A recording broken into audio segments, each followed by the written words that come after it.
সুপ্রিয় দর্শক, আসসালামু আলাইকুম। নিউজ বাংলা 24-এ আপনাদেরকে স্বাগতম। প্রথমেই জানিয়ে দিচ্ছি সংবাদ শিরোনাম। আমি ছাত্রদল সভাপতি বলেই পরীক্ষার হলে শিক্ষককে মারধর। 8ই আগস্ট নতুন বাংলাদেশ দিবস নিয়ে আপত্তি সার্জিস হাসনাত ও আক্তারের। দ্বিতীয় স্বাধীনতা শুরু নয়, নষ্টের সূচনা হয়েছে 8 আগস্টেই, জানালেন সার্জিস। জাতীয় নির্বাচনের আগে স্থায়ী সরকার নির্বাচন চায় জামায়াত আমির। ফেসবুক লাইভে এসে বিএনপির শ্রমিক দল নেতার আত্মহত্যার চেষ্টা। এতক্ষণ শুনছিলেন সংবাদ শিরোনাম। পুরো খবর পেতে ভিডিওটি শেষ পর্যন্ত দেখুন। সর্বশেষ খবর পেতে চ্যানেলটি সাবস্ক্রাইব করুন। এবার বিস্তারিত। বগুড়ার নন্দীগ্রামে এইচএসসি ও সমমান পরীক্ষা চলাকালে বিশৃঙ্খলার প্রভাব বিস্তার এবং হলগার্ডকে মারধরের ঘটনা ঘটেছে। এই ঘটনায় জড়িত মনসুর হোসেন ডিগ্রি কলেজ ছাত্রদল সভাপতি ফিরোজ আহমেদ শাকিলকে দল থেকে বহিষ্কার করা হয়েছে। তার বিরুদ্ধে আইনগত পদক্ষেপ নেওয়ার কথা জানিয়েছে উপজেলা নির্বাহী অফিসার। বৃহস্পতিবার ২৬ জুন দুপুরে নন্দীগ্রাম সরকারি মহিলা কলেজ পরীক্ষা কেন্দ্রে হলগার্ড প্রভাষক ফেরদৌস আলী লাঞ্ছিত হন। জানা যায়, পরীক্ষার সময় শেষ হওয়ার পরেও ২০৩ নম্বর কক্ষের পরীক্ষার্থী ফিরোজ আহমেদ শাকিল উত্তরপত্র জমা দেয়নি। হলগার্ড উত্তরপত্র জমা দিতে বললে এ ঘটনা ঘটে।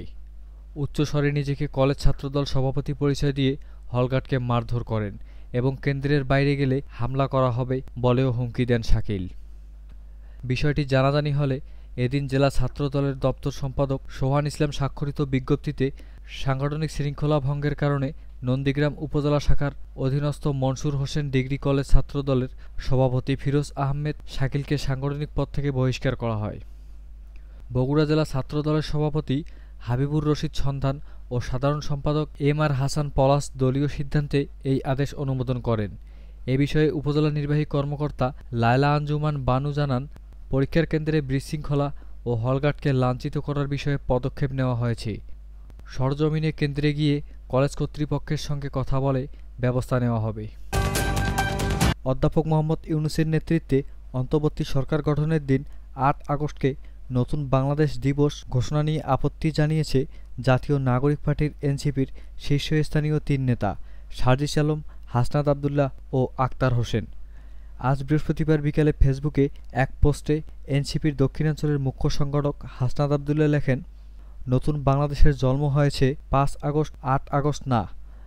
৫ আগস্টের সাধারণ ছাত্র জনতার এই অর্জনকে সরকারের কুক্ষিগত করার চেষ্টা মেনে নেওয়া হবে না। কাছাকাছি সময়ে এই নিয়ে ফেসবুকে পোস্ট দিয়েছেন এনসিপির সদস্য সচিব আক্তার হোসেনও। তিনি লিখেছেন, নতুন বাংলাদেশের দিবস সেদিন হবে যেদিন জুলাই ঘোষণাপত্র আসবে, যেদিন মৌলিক সংস্কারের ভিত্তিতে জুলাই সনদ হবে। আর এনসিপির উত্তরাঞ্চলের মুখ্য সংগঠক সার্জিস আলম সন্ধ্যায় তার ভেরিফাইড ফেসবুক পেজে লিখেছেন, ৮ আগস্ট দ্বিতীয় স্বাধীনতা শুরু হয়নি, দ্বিতীয় স্বাধীনতা নষ্টের ছাড় দেওয়া এবং বিপ্লব বেহাতের কর্মযজ্ঞ শুরু হয়েছে। ৫ আগস্ট জুলাই গণ অভ্যুত্থানের দিবস এবং দ্বিতীয় স্বাধীনতা দিবস। ছাত্র জনতার আন্দোলনের মুখে গত বছরের ৫ আগস্ট শেখ হাসিনা সরকারের পতন হয়। এর ৩ দিন পর ৮ আগস্ট অধ্যাপক মোহাম্মদ ইউনূসের নেতৃত্বে অন্তর্বর্তী সরকার গঠিত হয়। গত ৫ আগস্টকে জুলাই গণ অভ্যুত্থান দিবস এবং ৮ আগস্টকে নতুন বাংলাদেশ দিবস ঘোষণা করে জারি করেছে মন্ত্রিপরিষদ বিভাগ। একই সঙ্গে গত বছর আওয়ামী লীগ সরকার বিরোধী আন্দোলন নতুন মাত্রা পেয়েছিল, যেদিন সেই ১৬ জুলাইকে শহীদ আবু সাঈদ দিবস ঘোষণা করা হয়। ওই দিন গুলিবিদ্ধ হয়ে প্রথম নিহত হন রংপুরের বেগম রোকেয়া বিশ্ববিদ্যালয়ের ইংরেজি বিভাগের শিক্ষার্থী আবু সাঈদ, যিনি জুলাই গণ অভ্যুত্থানের প্রথম শহীদ। গতকাল মন্ত্রিপরিষদ বিভাগের পরিপত্রে সংশ্লিষ্ট সব মন্ত্রণালয়, বিভাগ ও সংস্থাকে প্রতি বছর যথাযথভাবে এই ৩ দিবস প্রতিপালন করতে বলা হয়। নোবেলজয়ী ডক্টর মোহাম্মদ ইউনূসের নেতৃত্বে গঠিত অন্তর্বর্তী সরকারের শপথের দিন ৮ আগস্টকে নতুন বাংলাদেশ দিবস ঘোষণাকে ঘিরে রাজনৈতিক অঙ্গনে চলছে নানা প্রতিক্রিয়া। এই প্রসঙ্গে নিজের অবস্থান তুলে ধরেছেন জাতীয় নাগরিক পার্টির এনসিপির উত্তরাঞ্চলের মুখ্য সংগঠক সার্জিস আলম। বৃহস্পতিবার ২৬ জুন বিকেলে তার ভেরিফাইড ফেসবুক পেজে দেওয়া পোস্টে সার্জিস আলম লেখেন, ৮ আগস্ট দ্বিতীয় স্বাধীনতার সূচনা নয়, বরং তা ছিল দ্বিতীয় স্বাধীনতার নষ্ট, ছাড় দেওয়ার এবং বিপ্লব বেহাত করার কর্মযজ্ঞের শুরু। তিনি আরও বলেন, ৫ আগস্টই প্রকৃত জুলাই গণ অভ্যুত্থান দিবস এবং সেটাই দ্বিতীয় স্বাধীনতা দিবস হিসেবে স্বীকৃত হওয়া উচিত। এর আগে সরকার ৫ আগস্টকে জুলাই গণ অভ্যুত্থান দিবস, ৮ আগস্টকে নতুন বাংলাদেশ দিবস এবং ১৬ জুলাইকে শহীদ আবু সাঈদ দিবস হিসেবে ঘোষণা করে। রংপুরে চলমান গণ আন্দোলনের সময় পুলিশের গুলিতে নিহত হন আবু সাঈদ। তার স্মরণে ওই দিনটিকে জাতীয় দিবস হিসেবে পালনের সিদ্ধান্ত নেওয়া হয়েছে। মন্ত্রিপরিষদ বিভাগ ২৫ জুন এ বিষয়ে একটি পরিপত্র জারি করেছে। সেখানে বলা হয়, প্রতিবছর যথাযথ মর্যাদায় এই দিনগুলো পালনের জন্য সংশ্লিষ্ট সব মন্ত্রণালয় ও বিভাগকে প্রয়োজনীয় ব্যবস্থা গ্রহণের অনুরোধ জানানো হয়েছে। সার্জিস আলমের বক্তব্যে স্পষ্ট হয়েছে যে নতুন দিবস ঘোষণার সরকারের সিদ্ধান্ত দল ও মতভেদের ভিন্নমত তৈরি হয়েছে, যা চলমান রাজনৈতিক চিত্রে নতুন মাত্রা যোগ করেছে। বাংলাদেশ জামায়াতে ইসলামীর আমির ডক্টর শফিকুর রহমান বলেছেন, জাতীয় সংসদ নির্বাচনের আগে অবশ্যই আমরা প্রয়োজনীয় সংস্কার চাই। জাতীয় সংসদ নির্বাচনের আগে আমরা স্থানীয় সরকারের নির্বাচন চাই। তিনি বলেন, স্থানীয় সরকার হলো প্রশাসনের সর্বনিম্ন স্তর। এই নির্বাচনের মাধ্যমে প্রমাণিত হবে যে নির্বাচন কমিশন অবাধ, সুষ্ঠু ও নিরপেক্ষ নির্বাচন করতে কতটা সক্ষম। এই নির্বাচনের মাধ্যমেই নির্বাচন কমিশনের সক্ষমতা প্রমাণিত হবে। স্থানীয় সরকার নির্বাচনে যদি কোনো দুর্বলতা ধরা পড়ে তাহলে তা সংশোধন করে জাতীয় সংসদ নির্বাচন করতে হবে। গণতন্ত্রের ভিত্তি মজবুত করতে হলে স্থানীয় সরকারসহ সকল নির্বাচন অবাধ, সুষ্ঠু ও নিরপেক্ষ হতে হবে। নির্বাচনের মাঠ অবশ্যই সমতল করতে হবে যাতে সকলেই গ্রহণযোগ্য নির্বাচন যথাসাধ্য ভূমিকা পালন করতে পারে। বৃহস্পতিবার ২৬ জুন সন্ধ্যায় ঢাকা মগবাজার আল ফালাহা মিলনায়তনে অনুষ্ঠিত জামায়াতে ইসলামীর উপজেলা ও থানা আমিরদের শিক্ষা শিবিরে তিনি এসব কথা বলেন। এই শিক্ষা শিবিরে আরও বক্তব্য রাখেন জামায়াতের সহকারী secretary general doctor Hamidur Rahman Azad ও মাওলানা আব্দুল হালিম এবং সভাপতিত্ব করেন কেন্দ্রীয় নির্বাহী পরিষদ সদস্য আব্দুর রব। ডক্টর শফিকুর রহমান বলেন, প্রবাসী বাংলাদেশিদের ভোটার তালিকাভুক্ত করতে হবে যাতে আসন্ন জাতীয় সংসদ নির্বাচনে ভোট দিতে পারেন।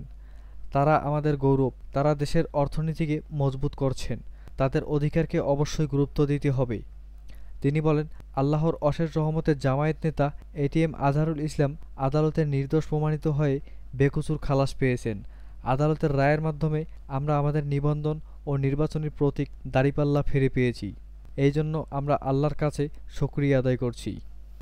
তিনি আরও বলেন, যারা ন্যায় ও সত্যের উপর প্রতিষ্ঠিত থাকে তারাই বিজয় লাভ করে।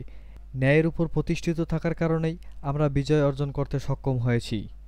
জামায়াত আমির বলেন, আমাদের তৃণমূল পর্যায়ে সাংগঠনিক ভিত্তি মজবুত করতে হবে।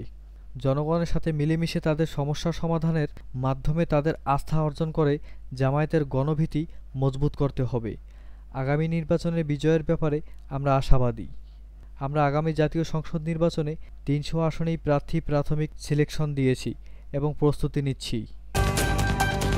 ফেসবুক লাইভে এসে আত্মহত্যার চেষ্টা করেছেন। এই ঘটনায় বিএনপির নেতাকর্মী ও স্থানীয় লোকজনের মাঝে ব্যাপক চাঞ্চল্যকর পরিস্থিতি সৃষ্টি হয়েছে। বিএনপির অঙ্গ সংগঠন পাটগ্রাম উপজেলা শ্রমিক দলের আহ্বায়ক ওমর ফারুক আজ সকাল ৮ ঘটিকার দিকে ফেসবুক লাইভে এসে তিনি কীটনাশক ডাসবান বিষপান করেন। পরবর্তীতে তাকে আশঙ্কাজনক অবস্থায় উদ্ধার করে পাটগ্রাম উপজেলা স্বাস্থ্য কমপ্লেক্সে ভর্তি করা হয়। পরে উন্নত চিকিৎসার জন্য রংপুর মেডিকেল কলেজ হাসপাতালে পাঠানো হয়েছে। লাইভে এসে ওমর ফারুক নিজের ফেসবুক টাইমলাইনে একটি স্ট্যাটাস দেন। সেখানে তিনি আত্মহত্যার কারণ ব্যাখ্যা করেন, যেখানে তিনি লিখেন, আমি বিএনপি করে নিজের জীবন শেষ করে ফেললাম, আমি আর বাঁচতে চাই না, বিদায়। স্ট্যাটাসে তিনি অভিযোগ করেন, লালমনিরহাট জেলা বিএনপির শীর্ষস্থানীয় কয়েকজন নেতার বিরুদ্ধে তার বিরুদ্ধে ভিত্তিহীন অভিযোগ তোলার কারণে তিনি মানসিকভাবে ভেঙে পড়েছেন বলে জানান তিনি। তার ভাষ্যমতে পাটগ্রাম উপজেলা বিএনপিতে কিছু সুযোগ সন্ধানী ও সুবিধাবাদী চাঁদাবাজের দখল চলে এসেছে, যারা দলের ক্ষতি ছাড়া আর কিছুই করছে না। দলের জন্য তিনি ত্যাগ স্বীকার করেছেন, মার খেয়েছেন, সংসার চালাতে হিমশিম খেয়েছেন বলেও স্ট্যাটাসে উল্লেখ করেছেন তিনি। তিনি আরও জানান, আগামীকাল তার মেয়ের এইচএসসি পরীক্ষা এবং এই পরিস্থিতিতে মেয়েটি পরীক্ষা দিতে পারবে কিনা সেই ব্যাপারে উদ্বেগ প্রকাশ করেছেন। ওমর ফারুক তার ফেসবুক পোস্টে বিএনপির ভারপ্রাপ্ত চেয়ারম্যান তারেক রহমানের দৃষ্টি আকর্ষণ করে অনুরোধ জানিয়েছেন যেন সুবিধাবাদীদের দল থেকে বাদ দেওয়া হয়।